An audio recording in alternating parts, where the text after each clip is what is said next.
చైతన్య రథానికి స్వాగతం. ఈరోజు చైతన్య రథంలో వచ్చినటువంటి మెయిన్ హెడ్డింగ్స్ని ఒకసారి అయితే మనం పరిచయం చేద్దాం. ఇందులో ప్రధానంగా సీఎం చంద్రబాబు నేతృత్వంలో అభివృద్ధి పరుగులు పెడుతున్నట్టుగా అయితే మంత్రుల బృందం అయితే చెప్పడం జరిగింది.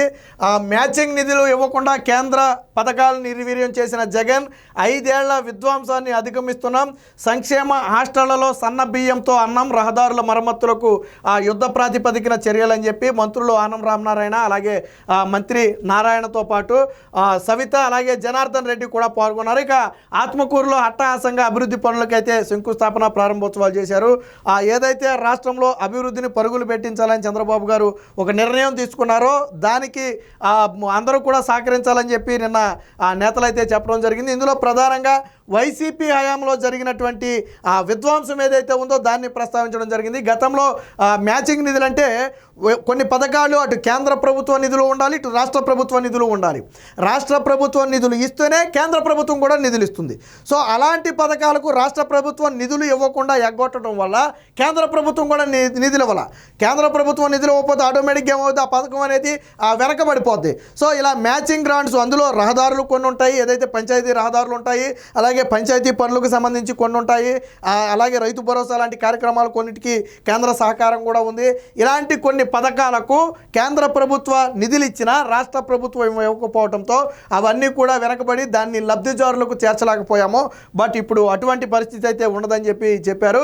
ఇక సంక్షేమ హాస్టళ్లలో సన్నబియ్యం, గతంలో జగన్మోహన్ రెడ్డి సన్నబియ్యాన్ని మధ్యాహ్న భోజనంలో కూడా సన్నబియ్యం పెడతామని చెప్పి, రేషన్లో సన్నబియ్యం పంపిణీ చేస్తామని చెప్పి ఒక మాట చెప్పాడు 2019 ఎన్నికలకు ముందు. ఆ తర్వాత అసెంబ్లీ సాక్షిగా సాక్షి చెప్పు రాసింది, ఆమె సన్నబియ్యం అని ఎవరు ఎక్కడా చెప్పలేదని చెప్పి నాలిక మడతేశారు. కానీ ఇప్పుడు కూటమి ప్రభుత్వం ఏదైతే పేదలు, బడుగు బలహీన వర్గాలు చదువుకునే ఈ సంక్షేమ హాస్టల్స్, బీసీ వెల్ఫేర్ హాస్టల్స్ ఉన్నాయో వాటన్నిటిలో కూడా సన్నబియ్యంతోనే భోజనం పెట్టాలని చెప్పి నిర్ణయం తీసుకుంది. సో ఇది ఖచ్చితంగా ఉపయోగకరమైనటువంటి నిర్ణయం. సో దీనికి సంబంధించి కూడా చెప్పారు. ఇక రహదారులు అంటే మనకి జగన్మోహన్ రెడ్డి పాలనకు గుర్తొస్తుంది. ఎందుకంటే మొన్న సంక్రాంతి నాటికి దాదాపుగా 80% రహదారులు కొన్ని ప్యాచీ వర్క్ వేసి పూర్తి చేశారు, కొన్ని కొత్త రహదారులు కూడా వేసేశారు. చంద్రబాబు గారు చెప్పినట్టుగా దాదాపుగా ఎవరు కూడా మొన్న సంక్రాంతికి వెళ్ళినప్పుడు ఇబ్బంది పడలా. బిఫోర్ సంక్రాంతి అంటే మొన్న సంక్రాంతికి ముందు సంక్రాంతి కేటీఆర్ కూడా చెప్పాడు, మా స్నేహితుడు ఒకటి ఆంధ్ర వెళ్ళాడంట, ఆ రోడ్ల మీద వచ్చేటప్పటికి ఒళ్ళు ఊనం అయిపోయిందని నాకు చెప్పాడు, అది ఆంధ్రాలో అభివృద్ధి అని చెప్పి చలోక్తి కూడా విసరటం జరిగింది. అంటే అంత దారుణమైనటువంటి పరిస్థితుల నుంచి ఈరోజు యుద్ధ ప్రాతిపదికన రహదారులు వేసే పరిస్థితి వరకు కూడా వచ్చింది. వాస్తవానికి ఏంటంటే ప్రభుత్వం కష్టంలో ఉన్నమాట వాస్తవం. జగన్మోహన్ రెడ్డి మొత్తం అప్పులు చేసి వెళ్ళిపోయాడు. సో ఆదాయం అనేది సృష్టించే మార్గాలే లేకుండా చేశాడు. కాబట్టి సవాళ్లను అధిగమించడానికి కొంచెం సమయం పడుతుంది, బట్ ఎట్టి పరిస్థితుల్లో అధిగమిస్తామని చెప్పి అయితే చెప్పడం జరిగింది. దానికి సంబంధించి నిన్న ఆత్మకూరులో అభివృద్ధి పనులకు శంకుస్థాపన చేశారు. దాన్ని మనం ఇక్కడైతే చూడొచ్చు. ఇక 5 ఏళ్ల పాలనలో ఏటిగట్లను కూడా పట్టించుకొని జగన్ నేడు చంద్రబాబు పాలనలో బలోపేతానికి చర్యలని చెప్పి ఇరిగేషన్ మినిస్టర్ ఎవరైతే నిమ్మల రామానాయుడు ఉన్నారో ఆయన అయితే చెప్పడం జరిగింది. 2019 నుంచి 24 మధ్య అంటే గతంలో వైసీపీ పార్టీ అమల్లో అధికారంలో ఉన్న సమయంలో కనీసం ఏటిగట్లను పూడికి తీసే ప్రయత్నం కానీ, ఆ గుర్రపు టెక్క అంటాం కదా కాలువలో, గుర్రపు టెక్క తీసే ప్రయత్నం కానీ చేయలేదు. ఆ పనులన్నీ కూడా ఇప్పుడు మేము చేస్తున్నాము. ఏటిగట్లను కూడా బాగు చేయనటువంటి దౌర్భాగ్యమైనటువంటి పాలన వైసీపీలో ఉందని చెప్పి నిమ్మల రామానాయుడు గారు కూడా చెప్పడం జరిగింది. ఇక మరొక కీలకమైన అంశం ఏంటంటే తిరుమల కల్తీ నెయ్యి వ్యవహారంలో 4గురిని అయితే అరెస్ట్ చేయడం జరిగింది. అందులో బోలేబాబాకి చెందినటువంటి 2 డైరెక్టర్లతో పాటు వైష్ణవి డైరీకి చెందినటువంటి సీఈఓతో పాటు ఏఆర్ డైరీకి చెందినటువంటి ఎండీని కూడా అయితే మొత్తానికి అరెస్ట్ చేసినట్టుగా తెలుస్తుంది. 4గురిని కూడా అదుపులోకి తీసుకున్నారు. దానికి సంబంధించి ఒక వార్త అయితే రావడం జరిగింది. ఇక జ్యోతి ఎర్రాజీ విజయం ఏపీకి గర్వకారణం అని చెప్పి చెప్పడం జరిగింది. ఏదైతే ఉత్తరాఖండ్లో జరుగుతున్న 38వ జాతీయ క్రీడలు ఉన్నాయో ఆ క్రీడల్లో ఏపీకి చెందినటువంటి జ్యోతి ఎర్రాజీ అనే మహిళ 100 మీటర్స్ హడిల్స్ విభాగంలో అయితే గోల్డ్ మెడల్ సాధించడం జరిగింది. సో దీనికి శాప్ చైర్మన్గా ఉన్నటువంటి రవినాయుడు అభినందించారు. అలాగే చంద్రబాబు గారు, నారా లోకేష్ కూడా ఇది ఏపీకి గర్వకారణం, జాతీయ క్రీడల్లో గోల్డ్ మెడల్ తీసుకురావడం అని చెప్పి వాళ్ళు కూడా అభినందించడం జరిగింది. దానికి సంబంధించిన వార్త అయితే ఒకటి వచ్చింది.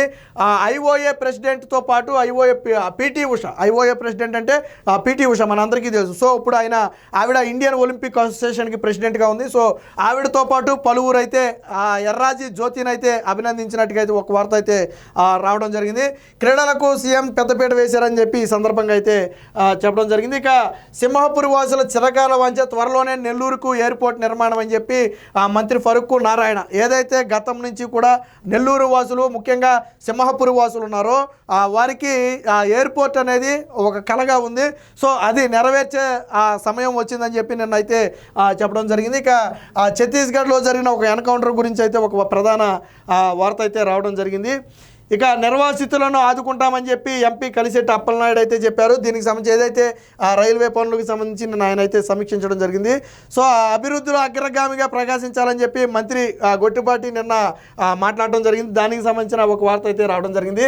సో మెగా సిబ్బందిపై ఎమ్మెల్యే పులివర్తి ఆగ్రహం. రోడ్డు పనులు పరిశీలించిన పులివర్తి ఏదైతే సిబ్బంది నిర్లక్ష్యం ఉందో దానికి సంబంధించిన వార్త అయితే ఒకటైతే రావడం జరిగింది. ఇక గెలుపు తీరంలో పేరాబత్తులు ఎవరైతే టీడీపీ నుంచి ఎమ్మెల్సీలుగా పోటీ చేస్తున్నారో వారికి సంబంధించి ఒక వార్త అయితే రావడం జరిగింది. ఇక పట్టభద్రుల ఎమ్మెల్సీ ఎన్నికల్లో ప్రైవేటు ఉపాధ్యాయులు కీలక భూమి పోషించాలని చెప్పి చిలకలూరుపేట ఎమ్మెల్యే ప్రతిపాటి పుల్లారావు అయితే పిలుపునిచ్చారు.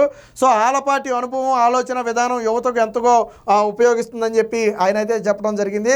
సో చిలకలూరుపేట ఎమ్మెల్యేగా ఉన్నటువంటి ప్రతిపాటి పుల్లారావు నిన్న మాట్లాడుతూ ఇప్పుడు జరగబోయే ఎమ్మెల్సీ ఎన్నికల్లో ప్రైవేటు ఉపాధ్యాయులు కీలక భూమిక పోషించాలి. అన్ని రకాలుగా ఈ ప్రభుత్వం అండగా ఉంటుంది కాబట్టి అక్కడ నుంచి పోటీ చేస్తున్నటువంటి ఆలపాటిని మనం అయితే గెలిపించుకోవాలని చెప్పి నేను ఒక పిలుపుని అయితే ఇవ్వడం జరిగింది. సో దానికి సంబంధించిన వార్త వచ్చింది. సో ఆలపాటిని అత్యధిక మెజార్టీతో గెలిపించాలని చెప్పి ఎమ్మెల్యే శ్రీరామ్ రాజగోపాల్ తాతయ్య కూడా కార్యకర్తలకు అయితే పిలుపునివ్వడం జరిగింది.